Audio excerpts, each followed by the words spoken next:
স্বাগত আমার ইউটিউব চ্যানেলে। আজকে আমি জিওগ্রাফির একটি গুরুত্বপূর্ণ টপিক, যেটি জিআইএস অ্যান্ড রিমোট সেন্সিং এর অন্তর্গত অরবিট এবং স্পেস সম্পর্কে কিছু গুরুত্বপূর্ণ বিষয় আমি এই টপিকের মধ্যে তুলে ধরেছি। তো আজকে আমার টপিকে যে গুরুত্বপূর্ণ আমি চর্চা করেছি সেটা হচ্ছে স্পেস সম্পর্কে।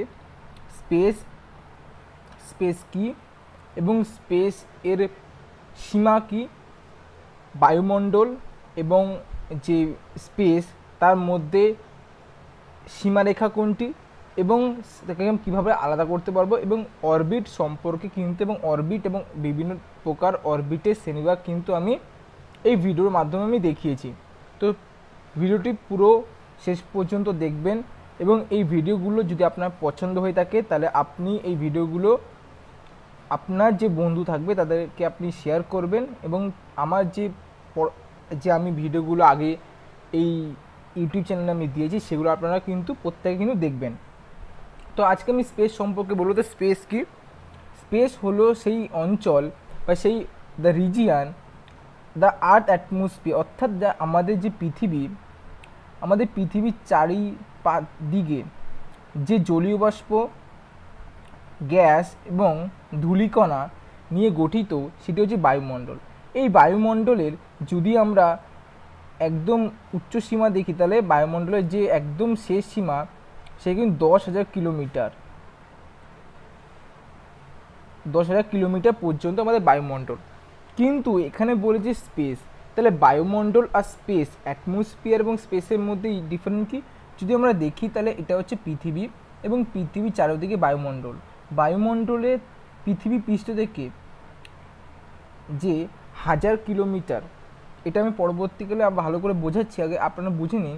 কি দেখুন, স্পেস বলতে সেই অঞ্চলকে বোঝায় যে অঞ্চল পৃথিবী বায়ুমণ্ডলের পরবর্তী যে অঞ্চল, অর্থাৎ পৃথিবী বায়ুমণ্ডল এবং তার পরবর্তী যে অঞ্চল সেটা হচ্ছে পৃথিবীর বায়ুমণ্ডল।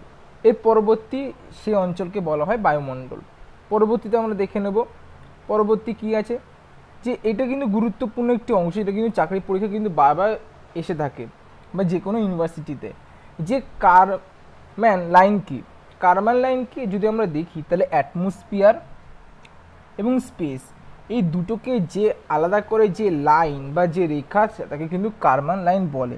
তাহলে Karman line is the international recognise boundary of space, অর্থাৎ আন্তর্জাতিক স্তরে কিন্তু এইটি কিন্তু স্পেসের বাউন্ডারি। তার Karman line or the von Karman line, তাহলে ভন কারম্যান কিন্তু এই লাইনটি সম্পর্কে কিন্তু বলেছে। Is an attempt to define a boundary, অর্থাৎ পরিসীমা। কিসের মধ্যে পরিসীমা? Between earth atmosphere and outer space, অর্থাৎ আর্থ অ্যাটমসফিয়ার এবং আউটার স্পেসের মধ্যে যে রেখা তাকে বলা হচ্ছে এটা হচ্ছে Karman line. It was defined to be 100 kilometre nautical 44 nautical mile from earth mean sea level, অর্থাৎ পৃথিবীর সমুদ্র পৃষ্ঠ থেকে, অর্থাৎ এই যে সমুদ্র পৃষ্ঠ থেকে এই 1,100 কিলোমিটার এই উচ্চতা পর্যন্ত এই যে অংশটাকে, এর পরবর্তী যে অংশ তাকে বলা হয় স্পেস, অর্থাৎ সমুদ্র পৃষ্ঠ থেকে 1,100 কিলোমিটার উচ্চতা পরবর্তী যে এটা যেটা হচ্ছে স্পেস, এই যে অংশটা স্পেস।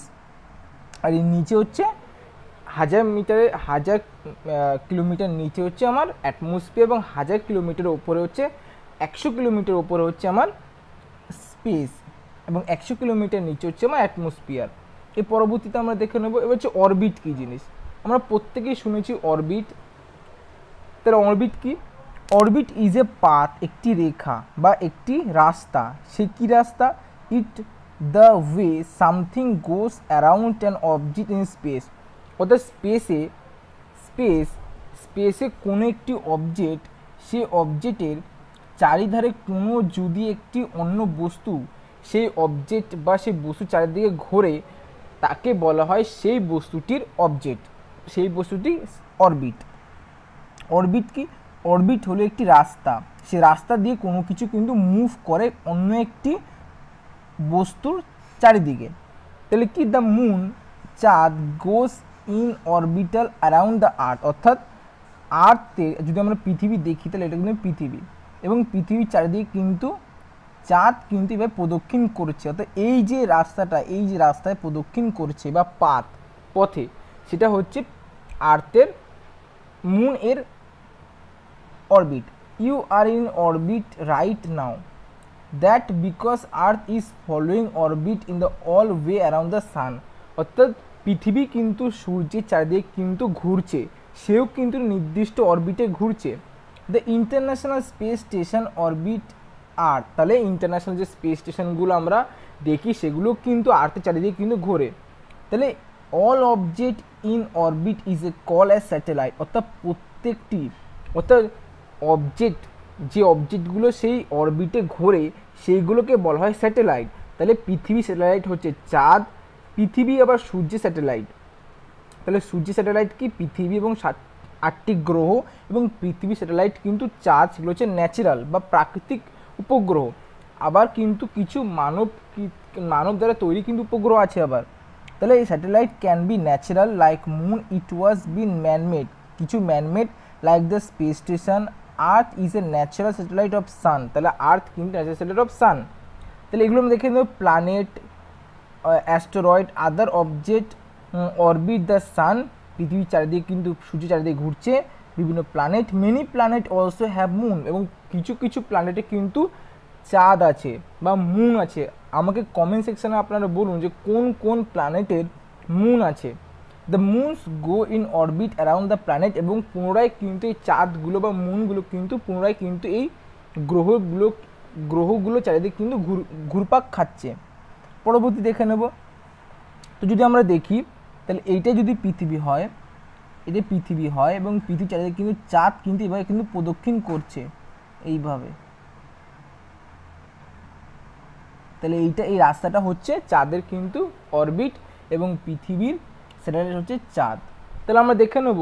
তাহলে আমরা এবার জানবো যে কেন কোনো একটি অবজেক্ট এই বৃত্তাকার পথে প্রদক্ষিণ করে, কেন সেই লাইন থেকে বেরিয়ে যায় না। এর কারণ হচ্ছে how does object stay in a orbit, কেন কোনো একটি অরবিট যে আমরা দেখব সেই অরবিট কিন্তু আকার কিন্তু অনেকটা উপবৃত্তাকার, এবং সেই উপবৃত্তাকার পথে কেন সে এখান থেকে বেরিয়ে যায় না।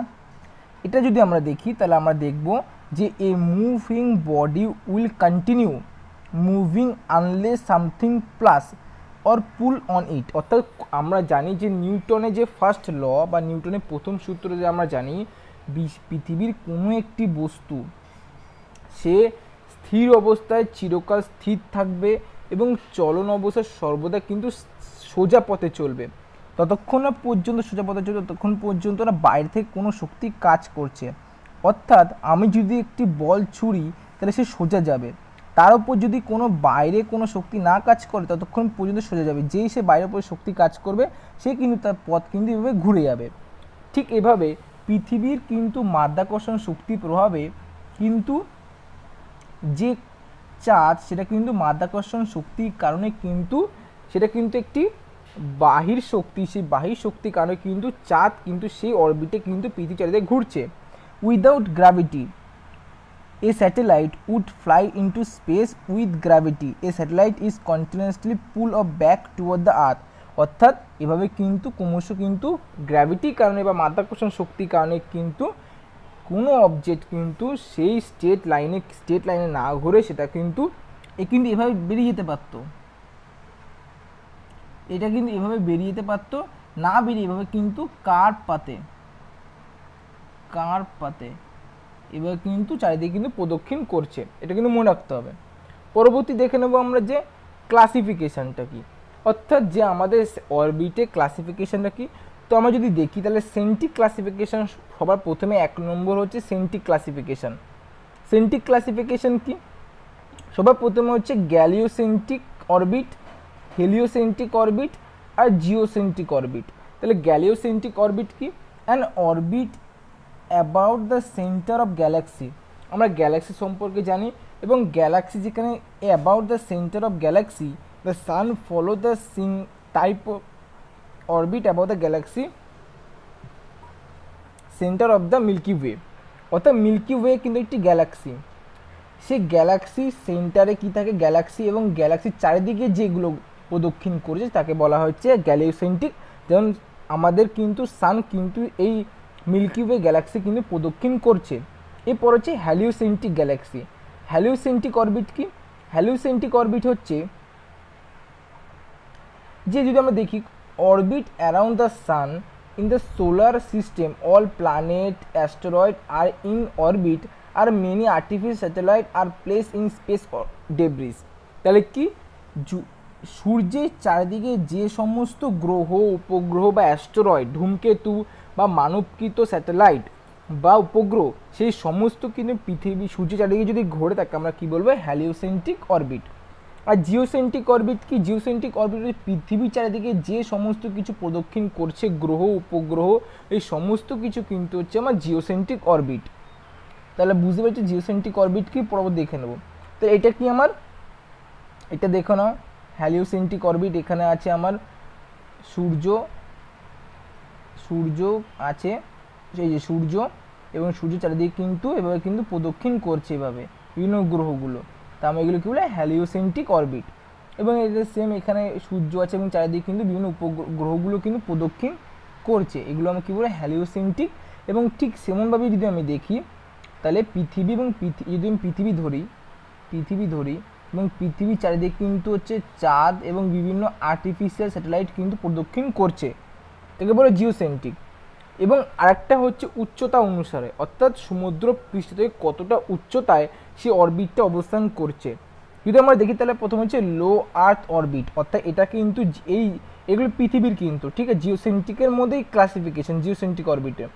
তো এটা হচ্ছে 2000 কিলোমিটার অর্থাৎ সমুদ্র পৃষ্ঠ থেকে 2000 কিলোমিটার উচ্চতা পর্যন্ত যে সমস্ত স্যাটেলাইটগুলো থাকে যে অরবিটে ঘোরে তাকে বলে লো আর্থ অরবিট। এই সমস্ত অরবিটে কিন্তু রিমোট সেন্সিং স্যাটেলাইট কিন্তু থেকে থাকে। এরপর হচ্ছে মিডিয়াম আর্থ অরবিট।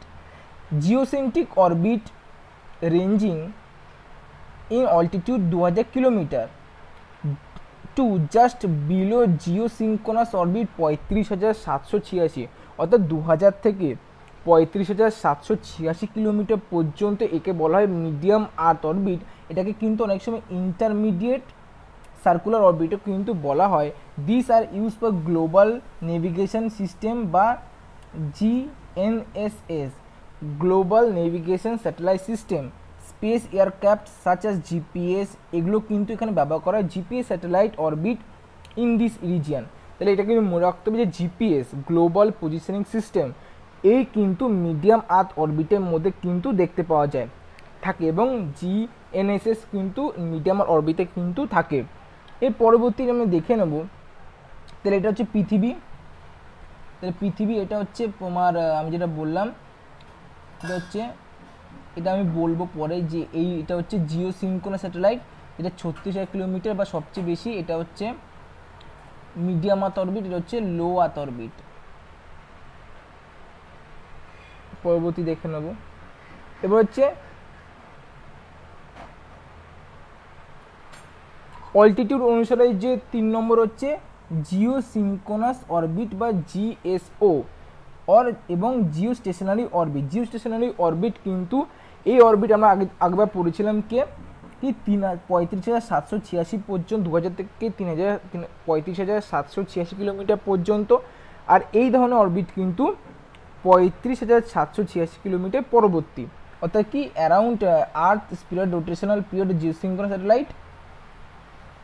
যদি ভালো করে বলি তাহলে কি geosynchronous orbit and geostationary orbit are orbit around the earth matching earth spheroidal rotational period, অর্থাৎ পৃথিবী যে স্পিডে ঘুরছে যে স্পিডে প্রদক্ষিণ করছে অর্থাৎ একদিনে সেই গতিতে কিন্তু সেই অরবিটগুলো প্রদক্ষিণ করছে পৃথিবী চারিদিকে। Orbit have the semi major Axis, অর্থাৎ সেমি মেজর অ্যাক্সিস এর জন্য আমরা দেখি তাহলে সেমি মেজর অ্যাক্সিস এই যে এটা অ্যাক্সিস এবং এটাকে সেমি মেজর অ্যাক্সিস বলে। সেমি এটাকে পুরো মেজর অ্যাক্সিস, এটা সেমি মেজর অ্যাক্সিস, এই যে হাফটুকু এইটা হচ্ছে সেমি মেজর অ্যাক্সিস। তো এটা হচ্ছে কিন্তু পৃথিবী একদিনের সাথে কিন্তু রোটেট করে কিন্তু, অর্থাৎ পৃথিবী যদি 15 ডিগ্রি ঘোরে তাহলে স্যাটেলাইটও কিন্তু 15 ডিগ্রি ঘুরবে, অর্থাৎ সেম তার লেখে কিন্তু অরবিট স্টেশনারি, মানে পৃথিবীর সাথে নির্দিষ্ট জায়গার সাথে স্থান রেখে বা নির্দিষ্ট বিন্দুকে কেন্দ্র চারিদিকে কিন্তু ঘোরফের করে। আর যদি দেখি হাই আর্থ অরবিট কি, এটা সবচেয়ে লাস্ট। হাই আর্থ অরবিট হচ্ছে 35,000 কিলোমিটারের পরবর্তী ইসেতে। এর পরবর্তী দেখে নেব। তো এখানে আমরা যদি দেখি জিও স্টেশনারি অরবিট, তাহলে এটা হচ্ছে জিও স্টেশনারি অরবিট, যেটা 36,000 কিলোমিটার এখানে আছে। পৃথিবী যদি এখানে চলে আসে, তো স্যাটেলাইটও কিন্তু এখানে চলে আসবে, আবার পৃথিবী এখানে গেলে আবার স্যাটেলাইট এখানে। তাহলে পৃথিবী যেভাবে ঘুরবে তার সাথে সাথে কিন্তু স্যাটেলাইটও কিন্তু এভাবে ঘুরবে, এটা কিন্তু মনে রাখতে হবে। এইটা এই যে পৃথিবী যেভাবে ঘুরছে, এই যে স্যাটেলাইট, এই যে পৃথিবী, এই যে, তাহলে স্যাটেলাইট যদি এখানে আসে, পৃথিবী এখানে আসবে, ঘুরে যাবে, এখানে আসবে না, ঘুরে যাবে, এখানে এভাবে কিন্তু ঘুরবে। তো এটা আমি আজকে এই ভিডিওর মাধ্যমে পুরো বিষয়টি আমি বুঝিয়ে দিলাম। আপনার যদি এই ভিডিওটি ভালো লেগে থাকে তাহলে আমার নিচে কমেন্ট বক্সে সাবস্ক্রাইব বাটনটি ক্লিক করবেন এবং কমেন্টে কিন্তু কমেন্ট করবেন, এবং পরবর্তী আমার কিন্তু আরও ভিডিও কিন্তু আসতে চলেছে এই সংক্রান্ত। ধন্যবাদ।